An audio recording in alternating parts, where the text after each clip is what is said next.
سرکار غریب نواز کے پاس بھیجا، کیوں؟ تاکہ غریب نواز کی نگاہوں کے اندر معاذ اللہ وہ کچھ گندگی پیدا کر سکے۔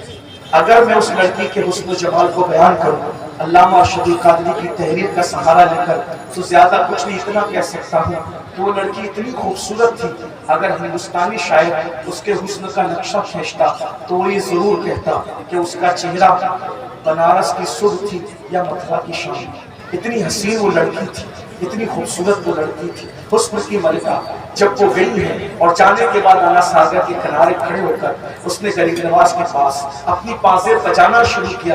غریب نواز نے اس کو آنکھ اٹھا کر بھی نہیں دیکھا، لیکن جب اس نے اپنے آپ کو ناکام محسوس کیا تو پھر اپنی ناکامی پر پردہ ڈالنے کے لیے اس کی زبان سے آواز نکل ہی گئی اور اس نے کہا، معین الدین میرے حسن کی توہین نہ کر، تیرے سینے میں دل ہے یا پتھر؟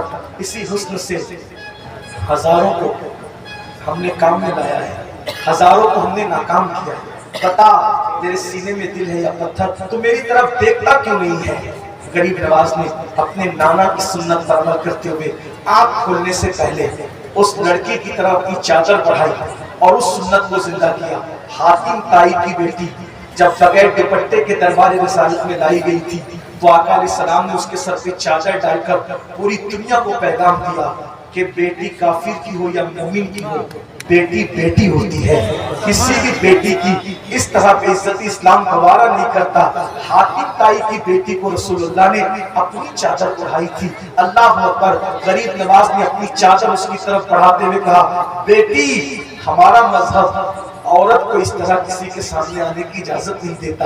لڑکی نے کہا، مجھے بیٹی کہتے ہیں جبکہ میرا بابا تو یہ کہتا ہے کہ جو آئے ہیں مسلمان وہ عورتوں کے دلدالا ہے، لالچی ہے، عورتوں کی آبروں پہ حملہ کرتے ہیں۔ غریب نواز کے جملے پہ قربان جائے، ایک دائی کا انداز کیا ہوتا ہے؟ یہ نہیں کہا کہ تیرا باپ جھوٹ کہتا ہے، غلط کہتا ہے، بلکہ فرمایا، بیٹی تیرا باپ جو کہتا ہے وہ مذہب اسلام کی تعلیم نہیں ہے، وہ غلط فہمی میں کہتا ہے، میں جو کہہ رہا ہوں وہ اسلام کی تعلیم ہے کہ میرا مذہب کسی بیٹی کی بے عزتی اور بے حرمتی کی اجازت نہیں دیتا۔ اللہ اکبر۔ اتنا سننا تھا، لڑکی متاثر ہو کر کے کہتی ہے، اگر تیرا مذہب وہی ہے تو مجھے بھی کلمہ پڑھا کر اسلام میں داخل کر دیا جائے۔ اندازہ فرمائیں، غور فرمائیں کہ غریب نواز کی نگاہ کے تقدس نے وقت کے ظالم بادشاہ کے گھر تک اسلام کو پہنچایا، اور آج ہم نے اپنی آنکھوں کو آوارہ کیا۔ آج ہمارے گھر سے اسلام رخصت ہو رہا ہے، ہمیں اس پہ توجہ کرنا چاہیے۔ غریب نواز تو یاد ہے، غریب نواز کی کرامت تو یاد ہے، مگر غریب نواز کی استقامت، غریب نواز کی عظیمت، غریب نواز کی تعلیمات ہم بھول چکے ہیں۔ اور یاد رکھنا، صرف نعروں کے سہارے اور کرامتوں کی سبحان اللہ کے سہارے زندہ رہنے والی قوم کبھی سرخرو اس وقت تک نہیں ہو سکتی جب تک صاحب کرامت کی استقامت کو وہ اپنے لیے نمونے عمل نہ بنا لے، مشعل راہ نہ بنا لے۔ یاد رکھنا، جب بزرگوں کو کوئی اپنے لیے نمونہ بناتا ہے، جملے پر غور کریں اور اس کے بعد گفتگو پوری ہوتی ہے، اگر کوئی انسان بزرگوں کو اپنے لیے نمونے عمل بناتا ہے تو وہ بندہ بھی بزرگ بن جاتا ہے۔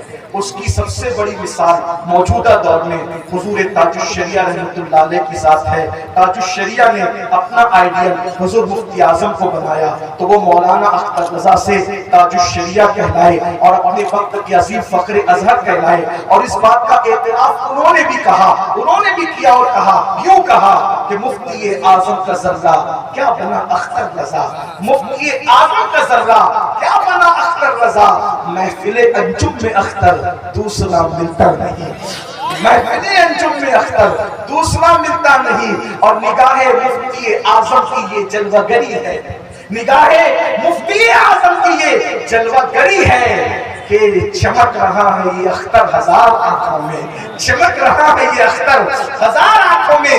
تو بزرگوں کو صرف نعرے کی حد تک دیکھو گے تو کچھ نہیں بنو گے، اور بزرگوں کو آئیڈیل بناؤ گے، انشاءاللہ آپ بھی بزرگ بن جاؤ گے۔ تاج الشریعہ نے ہمیں یہی پیغام دیا۔ اللہ پاک ہم سب کو عمل کی توفیق دے۔ گفتگو کے درمیان اگر کوئی غلطی ہو گئی ہو اللہ تعالیٰ معاف فرمائے۔ استغفر اللہ ربی ان ربی لغفور رحیم۔ ناظرین صاحب سے اجازت لے کر